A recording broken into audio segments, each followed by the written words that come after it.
Of this morning's Washington Journal. You can see the program live every day at 7 a.m. Eastern. And coming up, we've got live coverage now of a U.S. Muslim reaction to terrorist attacks. This is being held by the Muslim American Society. The speakers. I need a list of the speakers myself. Can we have our speakers come to the podium, please? Raeed, معك لستة حق السبيكرز؟ معك لستة حق السبيكرز؟ اديني.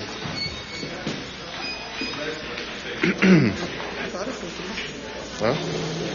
الأخ رائد بس خليه يديك معلوماته. وعليكم السلام ورحمة الله. أنت ولا مهدي؟ موجود؟ ها؟ I am MC today. طب تفهم معه؟ الراجل قاعد هنا.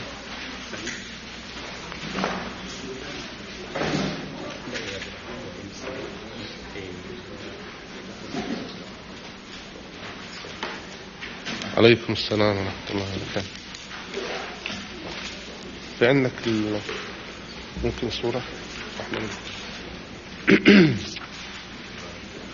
We ready?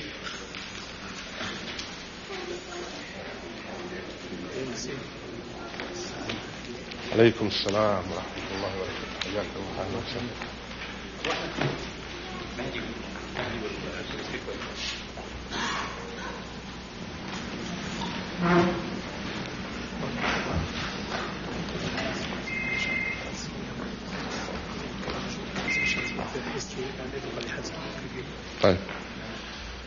Ladies and gentlemen, good morning. My name is Abdul Rahman Al-Amoudi. I am the president of the American Muslim Foundation and I am a member of the Muslim American Society. And please turn your phones off. Let me check mine. It's off. Again, ladies and gentlemen, good morning. My name is Abdul Rahman Al-Amoudi. I'm the president of the American Muslim Foundation and a strong member of the Muslim American Society. This press conference was called by the Muslim American Society and is co-sponsored by many national organizations. And we have a very tight schedule to go through. I thank everybody who is here, from speakers and media and family who are supporting us. We are having some of the victims on their way here. We will start by Mr. Shakir Said, or Imam Shakir Said, the Secretary General of the Muslim American Society. Shakir.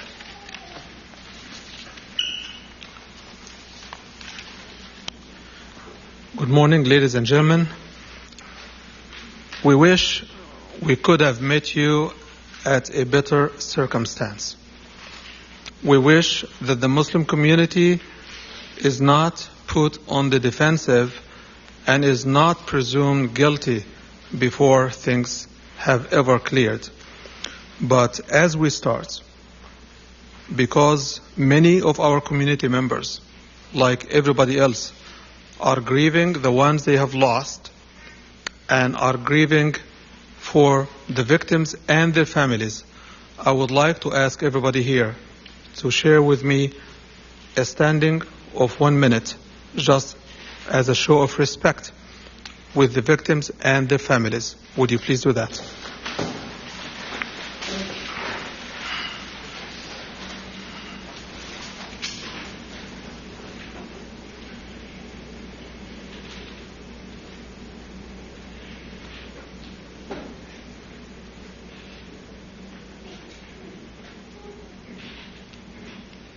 Thank you, ladies and gentlemen.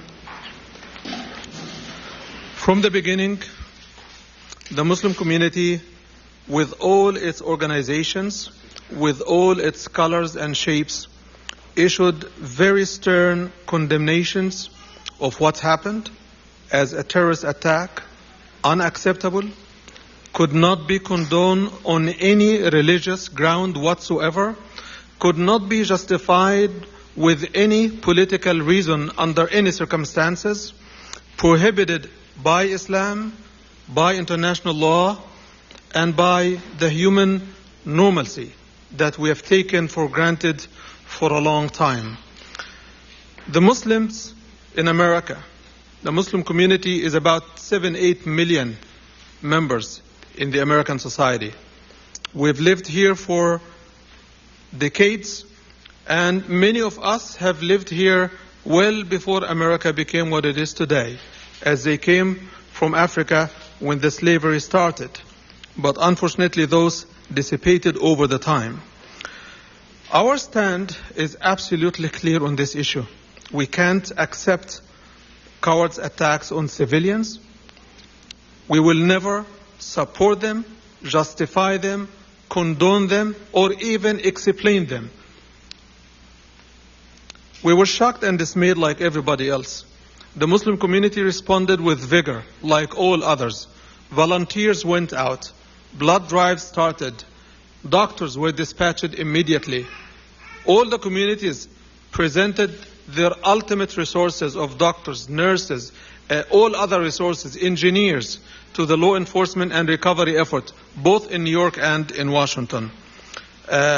We have also participated, if not led, several candlelight vigils around our Islamic centers. While we have done that, our women, many of them are still prisoners of their own Islamic dress code at home, unable to come out for fear of the backlash. Our Islamic schools have closed doors. Many of them have not yet opened for fear of the same.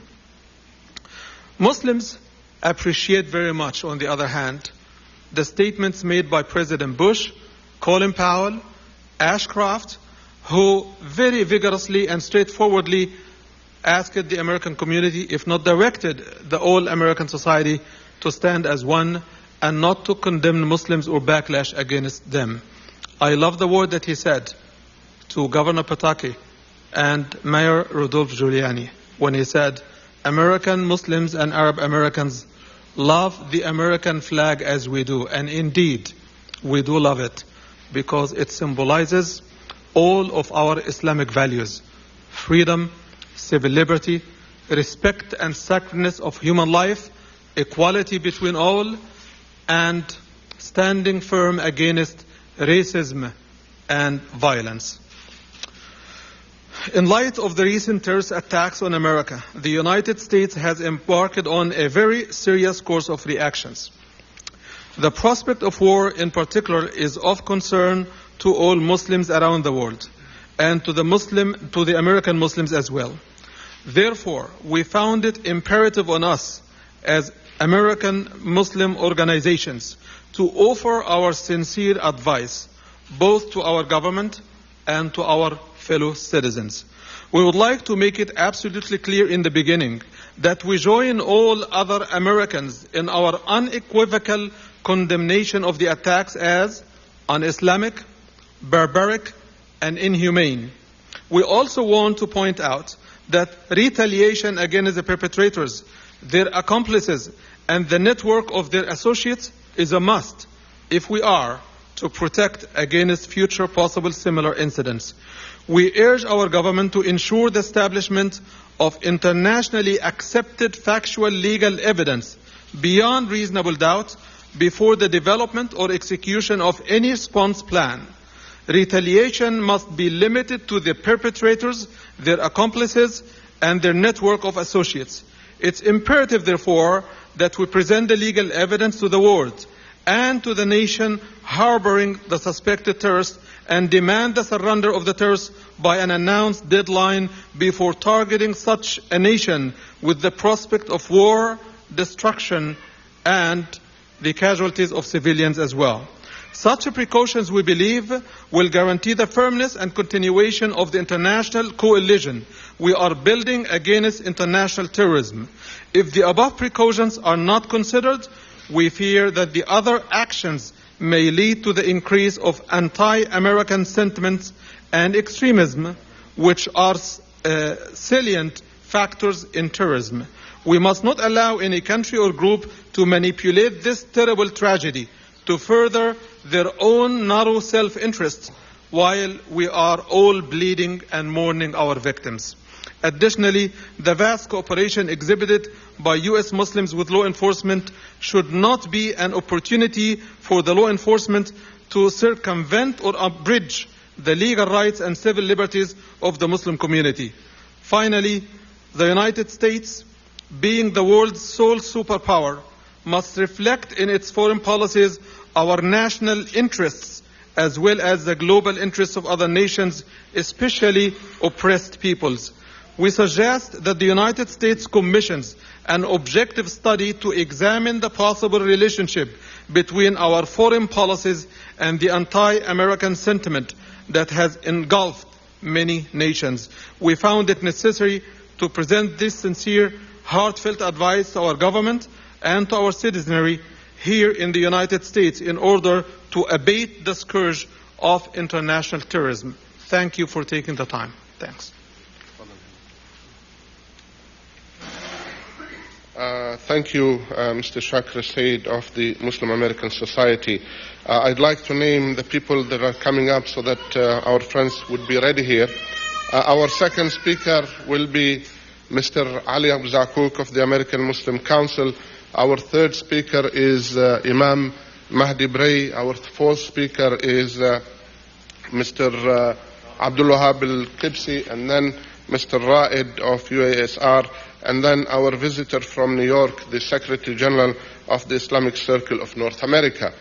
I would request our speakers to limit their talking points to 2 minutes at the maximum, please. Thank you.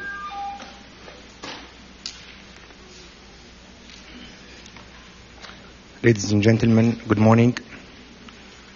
First of all, to second what our first speaker said, that the Muslim community in America has categorically condemned the acts as a crime against humanity.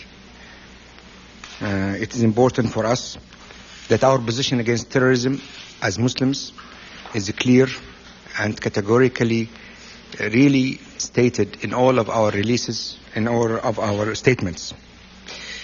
We want also to emphasize that our text, the Quran, tells us that the killing of one human being as if it is the killing of all of humanity.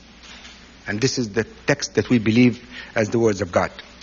We want to emphasize that our appreciation for the leadership of our administration, our Congress, and thank them for the 2 resolutions in the Senate and in the House about the Muslim community, and an appreciation to the media, even though there are a lot of negative reporting, but the media in general has been so well objective in its reporting and writing about Muslim community at large.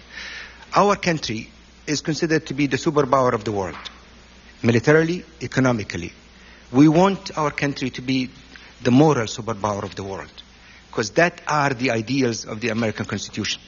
And that are the ideals that we can really show the world at large, that we can lead it to a safer, better, peaceful coexistence with all the peoples on earth. It is important that the American Muslim community here should not suffer the backlash which we have been seeing.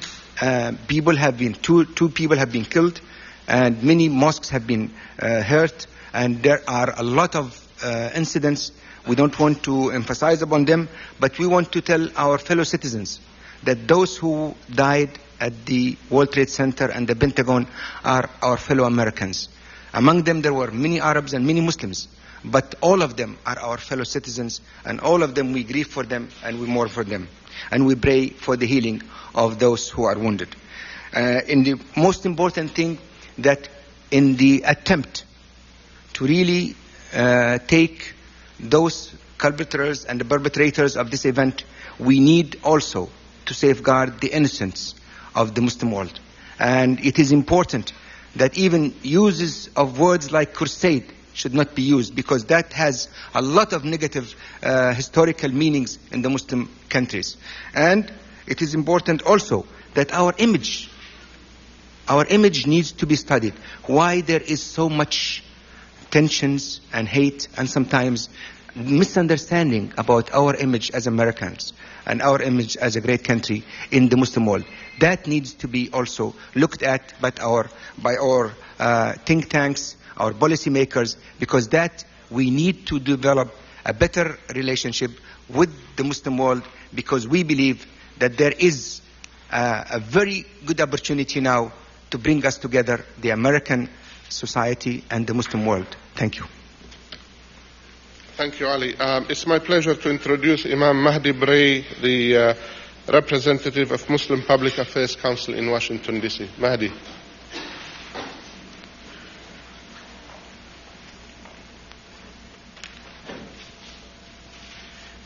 Thank you very much, and good morning to all who came out. Assalamu alaikum. Words of peace and greetings to all of you. In the name of God, most gracious, most merciful, since the moderator introduced me as the Imam, I guess I'll speak more from my religious point of view as opposed to my political point of view, but in reality there are no demarcations. I think faith definitely is intricately involved in what we do and how we behave politically. That brings to mind the concerns that we have, first of all, and that in our responding, that we do not, I repeat, that we do not sacrifice the thing that has really made us safe and free in America. That is civil liberties, that is civil rights, as embedded in that bedrock of American security, the Constitution and the Bill of Rights. That indeed we don't sacrifice those things. So as we go out as Americans to apprehend those who did that dastardly deed, and indeed they will be apprehended, and indeed they will be punished. And from a theological standpoint, they have to stand before God. And I tremble when I think that they have to stand before God. We must ask three important questions in our foreign policy in terms of dealing with this situation. Who is the enemy? What is the nature of our war against terrorism? And finally, the third one, how do we define victory? Having said that, let me just say to those assembled here and to the American public that indeed Tuesday I had mixed emotions. I was deeply saddened, but I was also deeply angered. And therefore I realized that I had to take my anger and challenge it into something positive and constructive. I was angry that someone would do this to my country, someone would do this to my fellow citizens, and someone would do this to my religion. I was angry. But God is the best of planners, so therefore I moved forward, and I said to all Americans that we must take hope, we must take stock in what is given in the Quran, which says that verily with every difficulty there is relief. Verily with every difficulty there is relief. And the final one that my grandmother used to always say to me whenever our family was in crisis, and we are a family. We are the American family, and we are in crisis, and we're hurting. My grandmother used to always say to me very diligently, remember King David. Remember King David. King David said in the Psalms that weepeth endure but a night, but joy cometh in the morning. So therefore, in our hours of darkness and weakness, we pray that Allah and God Almighty will join us and move us towards the light of His glory and His morning. Thank you very much. Thank you, Imam Bray. It's my pleasure to introduce Mr. Abdul Wahab Al-Kibsi, the Executive Director of the Islamic Institute in Washington, D.C. Thank you, Abdurrahman. Ladies and gentlemen, good morning. My name is Abdul Wahab Al-Kibsi. I'm the Executive Director of the Islamic Institute, and I want to make two brief points. Like we told the President yesterday, Muslim Americans support efforts that will eradicate terrorism, efforts that are sustained, calculated, and just campaign to bring this sad chapter to an end. I also want to say that the Muslim world is an important asset in the fight against terrorism. But more importantly, and that's why we're here today, we want to say that the Muslim Americans are an important asset in the fight against terrorism. The President and his administration and members of Congress have taken wonderful steps in an attempt to protect Muslim Americans from the backlash. But we need to do a better job with the law enforcement agencies. Muslim Americans must feel that they are perceived by law enforcement as part of the solution and not as part of the problem. The FBI and other law enforcement agencies need to work diligently to make the Muslim American not feel intimidated or scared, but rather reached out to as a partner in the fight against terrorism. Thank you very much. Thank you, Mr. Kipsi. That was crisp and good. Thank you. My next speaker is Mr. Raeed, Tayeh, the Research Fellow with the United Association for Studies and Research. Good morning, ladies and gentlemen. It's my job to evaluate the job that you have been doing and offer observations of media coverage over the past week and how it's affected the Muslim and Arab community. And I have it written down, and you can pick it up outside on the table. There are several points. The first one is that many media outlets, and I'll try to say many whenever I speak and not, give a blanket statement, but many have failed to report that anywhere between 100 and 700 of those who are missing at the World Trade Center are Muslims and Arabs. And this is very significant because it shows that Americans, Muslims and Arabs are suffering their own losses as well as the losses of the nation, and that it's been failed to be recognized in the media. Also, we all saw the images of groups of Palestinians celebrating the attack on America. But what Americans didn't see was the blood drives that were being held throughout the West Bank and Gaza Strip, the 5-minute moment of silence that 1 million Palestinian school children had held, and the rallies and vigils that were held in Ramallah and Jerusalem. I don't know why people ignored this, or I don't know why people downplayed the condemnation that the attack received from groups such as Hamas or Fatah and other groups within the Palestinian territories. As well, we would like to applaud your coverage. It has been very well received in our community for the most part. There has been a great improvement since the days of the Oklahoma City bombing, when there was a rush to judgment that Muslims or Middle Eastern terrorists were responsible for the attack. Many reporters were cautious in reporting. Here we'd like to single out Peter Jennings and commend him for the wonderful effort that he did in his over 14-hour marathon on the first day of the attack. He refused to speculate on the ethnic or religious origin of the terrorists until he had some kind of confirmed information.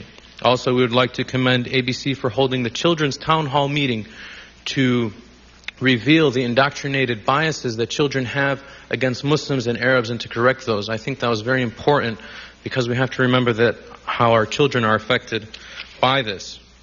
There has been reporting on hate crimes, and for the most part it has been localized, but the media has failed to show that there's really a national epidemic. Yesterday I was speaking to the Imam of a mosque in Cleveland, and a person had drove their car into the mosque through the foyer, damaging the property severely. It's like people are mimicking the terrorist attack by taking their cars and slamming them into buildings, whereas the terrorists took planes and slamming them in. And this is very serious, and I think this should be addressed as a national epidemic.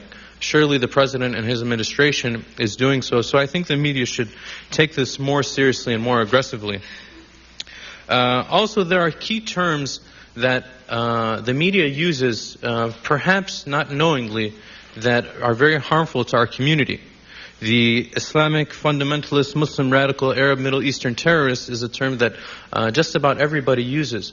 But this is a blatant distortion of the Arab and Muslim community, not just in America and worldwide. And this contributes to the stereotyping, and it actually incites the prejudice against Arabs and Muslims. So I would ask and I would hope that in the future journalists would refrain from using this and just label people as terrorists. You know, as we have seen and as we have learned, these terrorists have no religion. It's an aberration of Islam. You know, it's not indicative of Islam or of Muslims. And finally, I'd just like to report that the United Association for Studies and Research, the think tank that I work for, is going to be doing a thorough study of media coverage, and we will release the findings of our study in the near future, inshallah. Thank you. Thank you, Raeed, very much. Well done. Before I introduce the Secretary General of the Islamic Circle of North America, who's coming down from New York, I'd like to introduce Mr. Yaser Bushnaq, who's walking in, to give us his comments about civil rights. Mr. Yaser Bushnaq is the president of Solidarity International Solidarity International for Human Rights, and I want him to come and share with us his thoughts on the civil rights of Muslims in America. Then I will introduce our star, and then finally the Secretary General of ICNA. Abu Ammar, Yaser.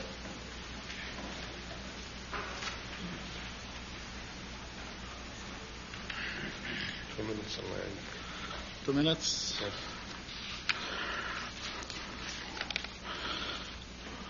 Well, ladies and gentlemen, I was given 2 minutes to speak on this, and I'll try my best to stick to that. But first of all, since we are talking about civil, human and religious rights, let me quickly reiterate our community appreciation and thanks to the President, to the Congress, to the religious leaders around this country and nation who expressed in different ways and through different means their sympathy and support to the dilemma that the Muslim and Arab and South Eastern citizens have been subjugated to in these backlashes. Having said that, still we feel that this ongoing dilemma is far from over. And we have legitimate and credible concerns to fear for the future of our community and our citizens. Let me quickly say that the very recent report that we received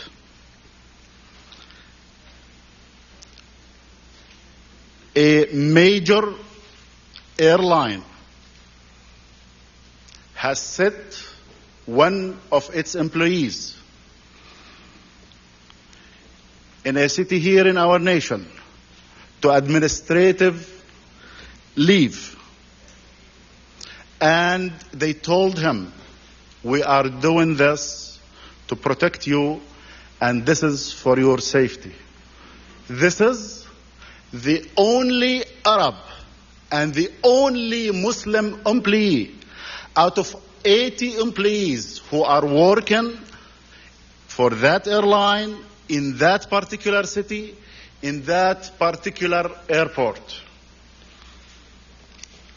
Bluntly, if this is not racism, then what is this?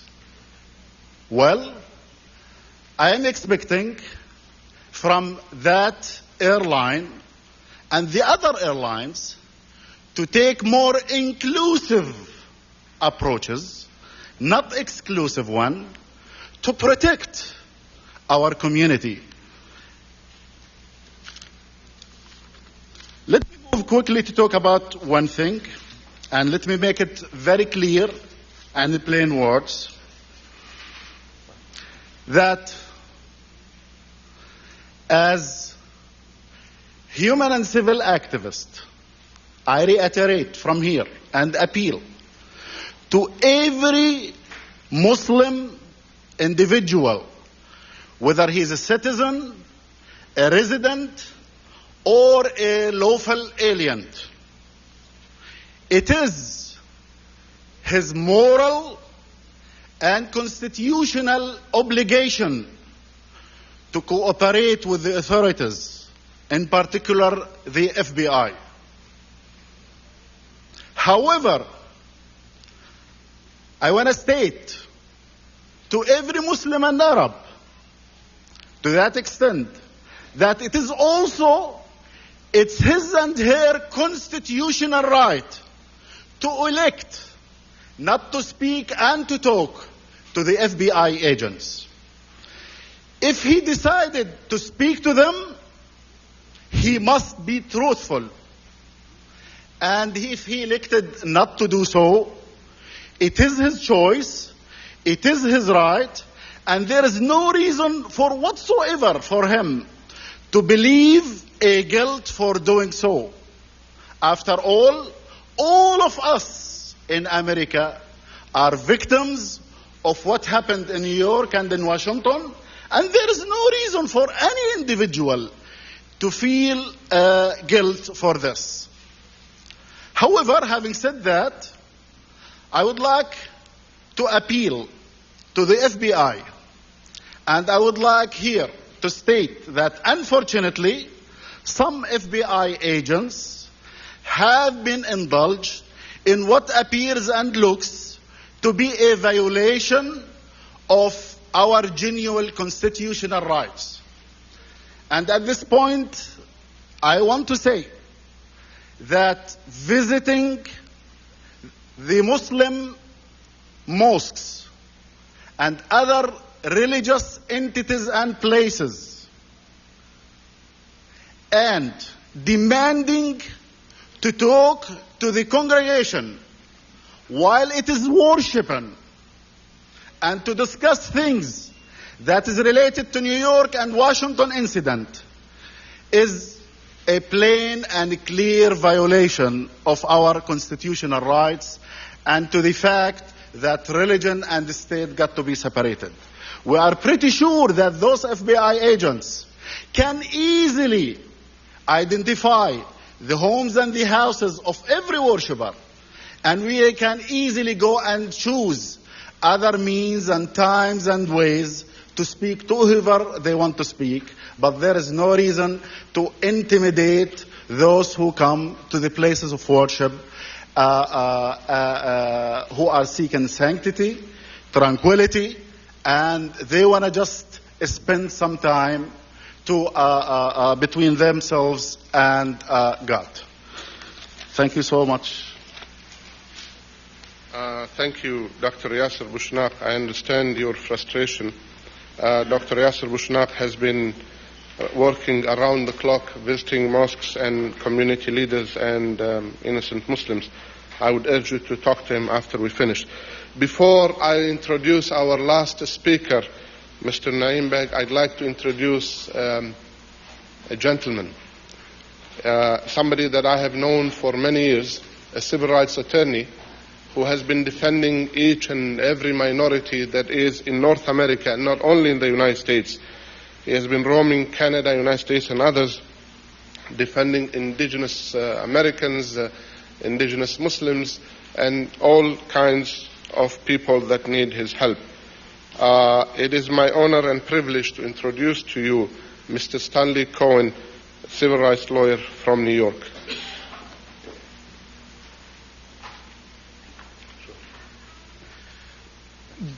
Good morning. I may take a little different tact than the men who have spoken to you so far. I am not inviting the U.S. government to engage in any sort of collective investigation, and for reasons to follow. Many of you, I believe, were here today expecting a client of mine to be here with me today, Motaz al-Halak. And because of an increasingly repressive environment, a dangerous environment, he's not here. I'll get to that in a moment.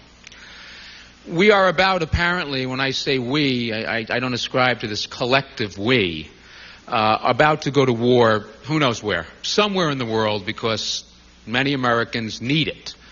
Now, my office and home is 30 blocks away from what was the World Trade Center. I've looked at that building every day of my life, well, my professional life. My city is still very much an occupied territory, certainly not like Gaza or Palestine or the West Bank, but in other respects.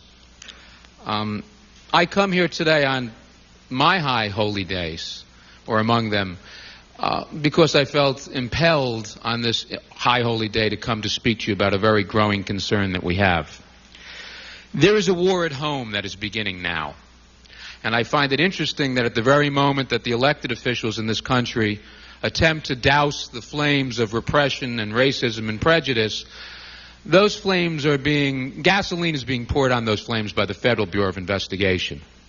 I accuse the FBI of systematically violating the rights of people of color, of Muslims, and undocumented, as they say, aliens, or aliens throughout the United States.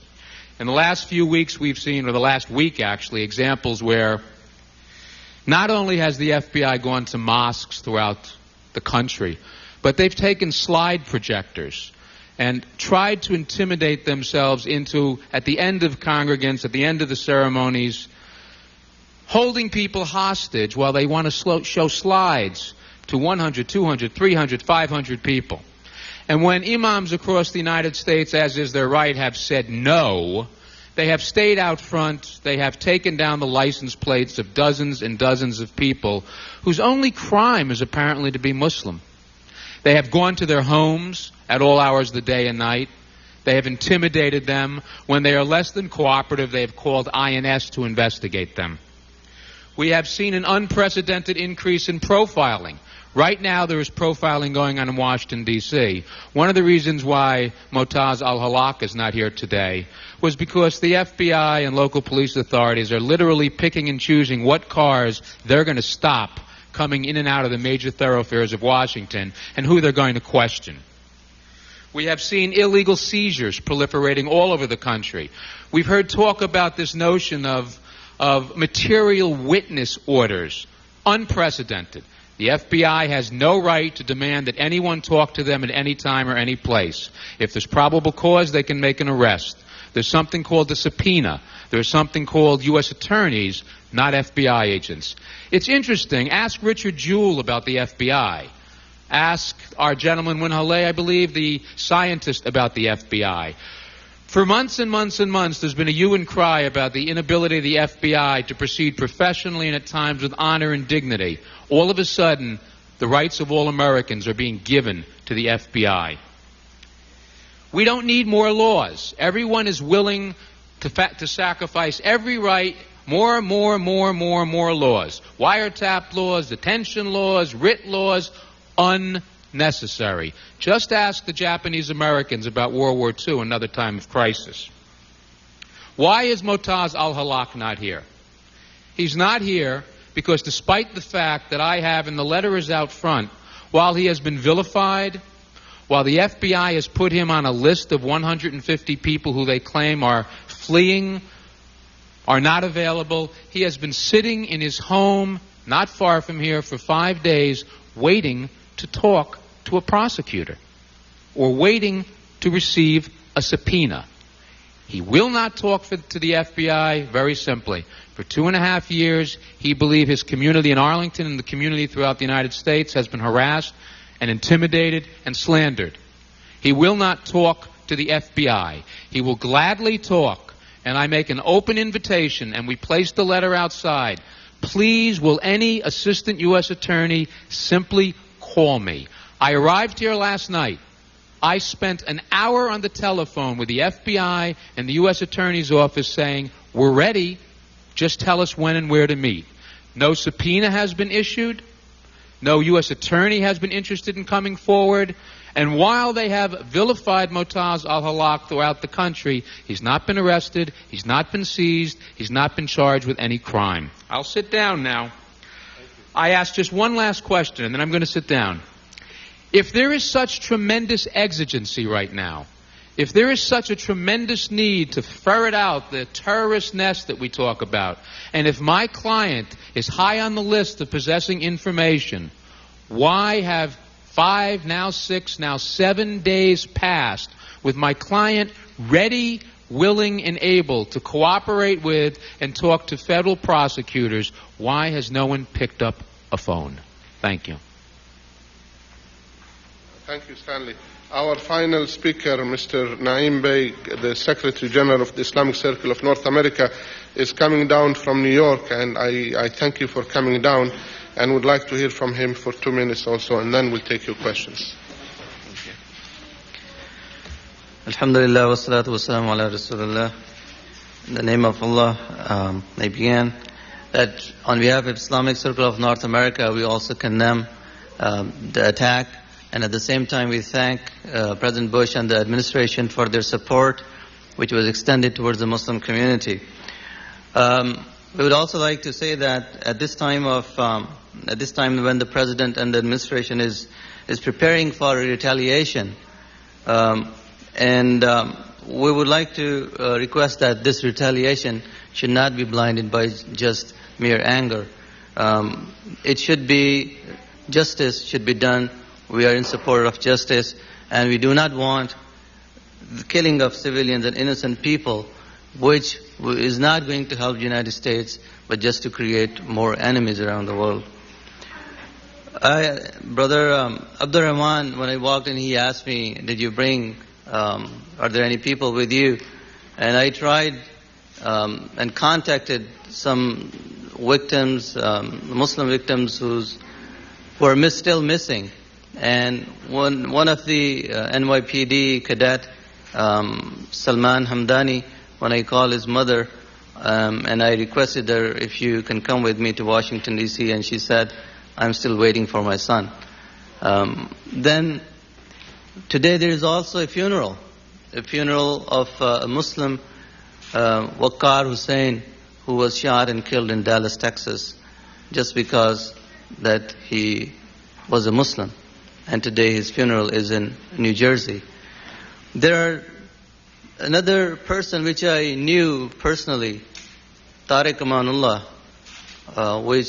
whom I met a weekend before the incident, where there was a program in Six Flags, New Jersey. We were all there, and he was helping out in selling tickets to the Muslim community, and Tariq Amanullah is still missing. We tried to reach his family and requested his wife to come, but she decided not to come. There's so many other Muslims, like today when we walked in to meet a friend of mine in Virginia, and as we were walking towards his house, another person from next door came out, and he pointed out to a sign in front of his yard, and he said, did you see that? And we said, no. He said, go and see it. And when we went back and saw, there were two names, husband and wife, Shakila and Nurul Mia, who are still missing, and they are Muslim. So with this, we request the media that yes, as you're showing different aspects of this tragedy, we'd also like to request. This is a picture of Shakila and Nurul Mia. That please also show that there are Muslims who were there, and Muslims, American Muslims, are also feeling the pain and suffering as other Americans. Thank you.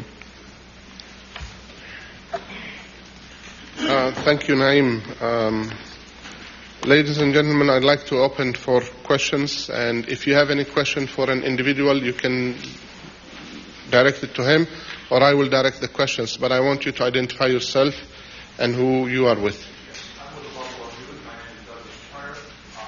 Forgive, I mean no offense, but I'm one of those who not often cover the event, your affairs and your events, and I'm needing, perhaps there are some others who are needing the proper spellings and titles and identification so that we can properly attribute to you gentlemen what you have said. And if we could get some help from one of your aides later, that would be great.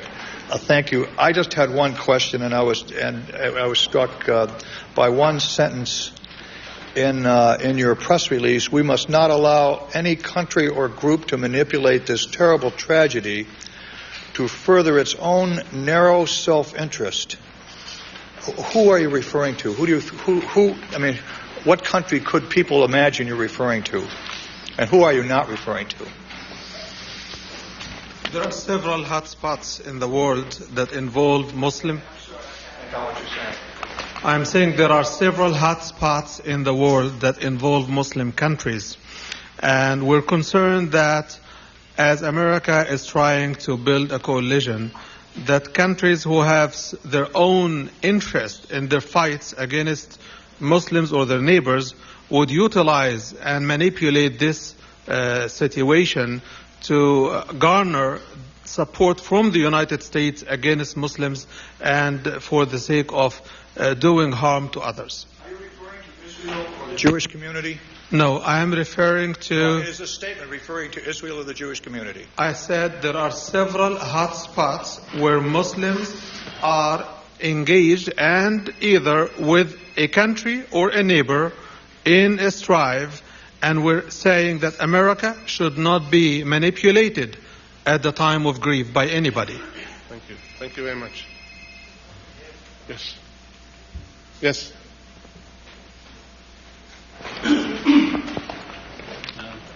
Assalamu alaikum. My name is Talal Haj. I'm from Al Jazeera TV. The FBI yesterday asked for recruits who speak Arabic and Persian. And of course we know most of the people will be Muslims. Now what I understand from Yaser Bushnaq that he's calling for the Muslims to cooperate fully with the FBI. Does that include recruitment? And while Mr. Cohen has many accusations against the FBI, many misgivings. So what's the position of the Muslim society? Well, we'll let Yaser speak quickly for that.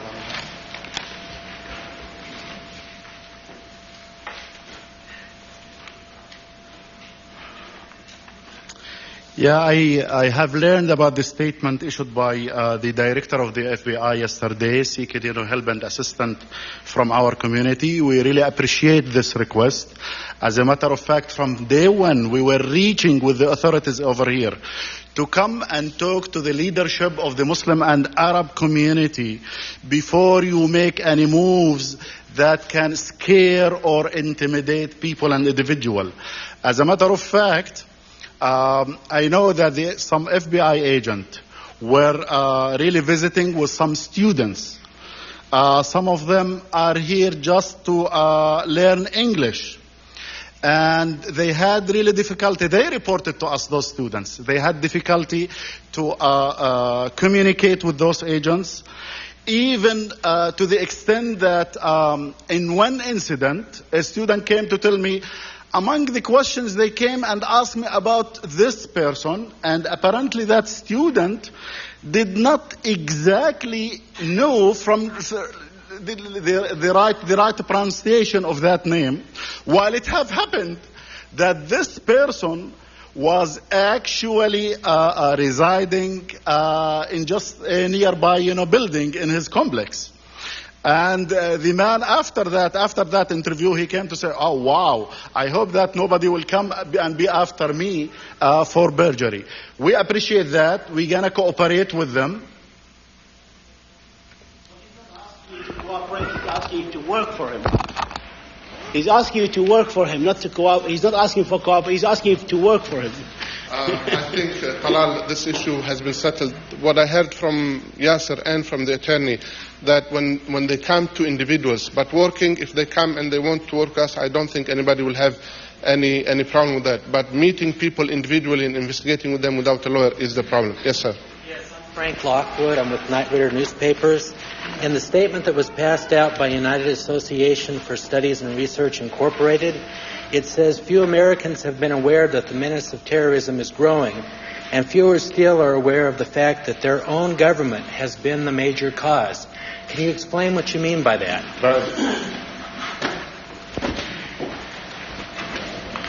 A question that people have to ask is, why do people want to attack the United States? And why have people been attacking the United States and Americans for so long, for over 3 decades? And the answer is simple.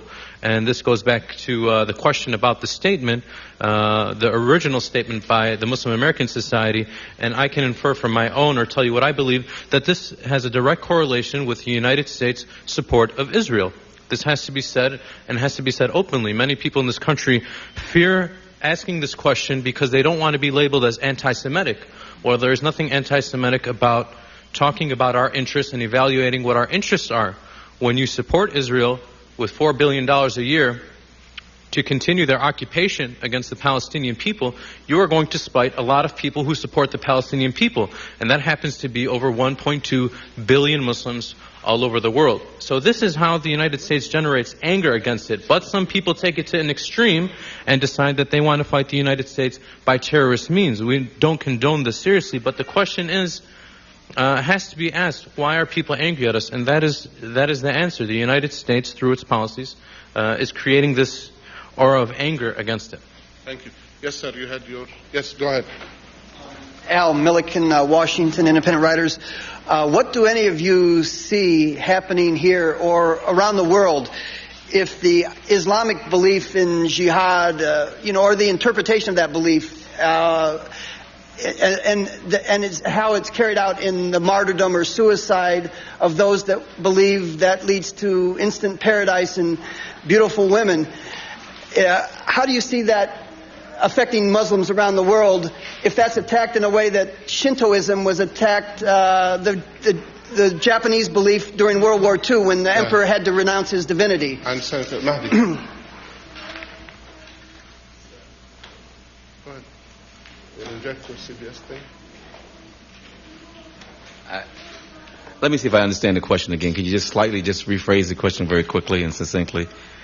Well, there are attacks theologically, religiously, in the basic belief system regarding jihad or that interpretation. And as far as the suicides or martyrdom leading, the belief that leads to instant paradise and beautiful women, I mean, that is a commonly held Islamic belief among all of you, would you say? No, well, I think once again, this is an excellent opportunity to educate the media. We had this battle with 60 Minutes, and I had hope with the battle with 60 Minutes who began to perpetrate that and actually really mistranslated what a person said about that situation. That, once again, that this is a misnomer, this is a misconcept. Nobody's begging to give their lives and to die so they can go and have an origin in heaven. That's not the theological aspects of Islam. It's a misnomer. It's often used in a very, not often, but it's a pejorative way of using and describing the religion. And certainly I can't do a class of comparative religion 101 here in the National Press Club, but I would advise members of the media to, once again, talk with sound Muslim theologians and just don't take sound bites from little pieces and snippets of things that are being thrown out there. That whole concept of jihad and martyrdom for some type of sexual gratification reminds me of something from a W.D. Griffith, Birth of a Nation, as African American. I'm deeply offended, but nevertheless, I just wanted to make the point clear that it's a pejorative concept and it's a misconcept about Islam. Thank you. Thank you. I'll take Joyce and then you, sir. Yes, Ms. Davis. Joyce Davis with Night Reader Newspapers. I want to follow up on my colleague's question to try to get a little further in this idea that Israel is at least at the root of some of the terrorism. If there were progress between Israel and the Palestinians, if there were progress in any kind of peace negotiations, would that have any effect on terrorism?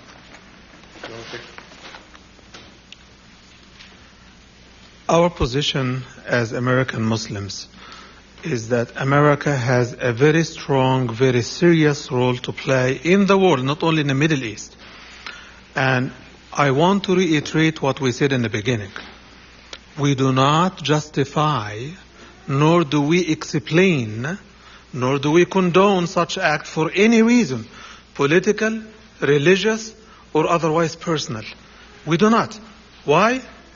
Because it's condemned Islamically. No one has any religious, humane, or political grounds to justify this. Whether you like Israel, you hate Israel. Whether you like Russia or hate Russia. Whether you are a Chechen or a Kashmiri or a Palestinian, there is no provision for Islam, in Islam, for attacking innocent civilian, period. That is the standard position of all Muslims. And we're not saying this to be politically correct. We're saying this because Islam says if you don't say it, you yourself become a devil. Thank you very much. Sir. Richard Tompkins, We've heard some very serious charges here of the FBI invading mosques during services, holding people hostage, refusing to let them leave, intimidating them. You know, that's a very serious charge, and yet we have no real examples, dates, places, individuals involved. Would someone like to go on about that? Stanley, you make serious allegations. Well, lawyers make serious allegations. No stronger than perhaps the FBI or politicians in this country suggesting certain things at this date. We are in the process of putting together a fact sheet. I can assure you that over the last 3 to 4 days, I have had literally dozens of phone calls from all over the country. Last night in my hotel room, a young man from Indonesia came trembling, shaking. He had been visited initially earlier in the day, questioned extensively about the FBI because they thought that he may have known someone who saw someone in Germany about some situation.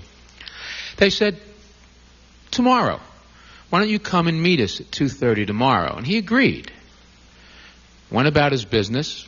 Later on found that they decided to come back and they were camped out of this house at 10 o'clock last night demanding that he return.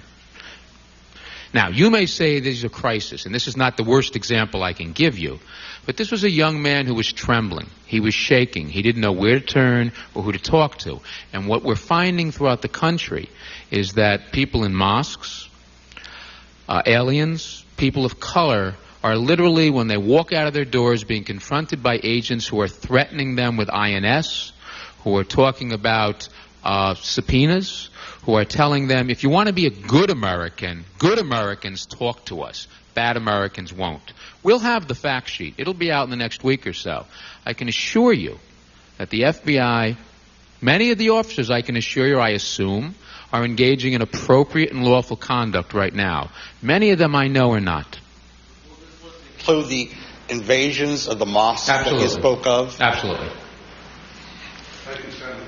By the way, there is no Muslim organization, national or local, that is not receiving calls. And Solidarity USA has an 800 number, and many people are calling Solidarity, and I'm sure all these organizations. So, sir, you can talk to them more. There are many examples that we can cite there. Any more questions for us? No more questions. Thank you very much. We thank you very much for coming. Please come forward and take the cards are on the table. Every organization is leaving their card and name.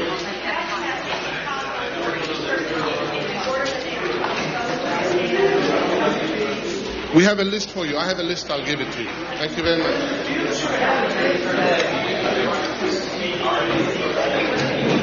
If you reach out to the podium, members of the media, every speaker will leave his card on the table. Take the information from the table and leave the card for others.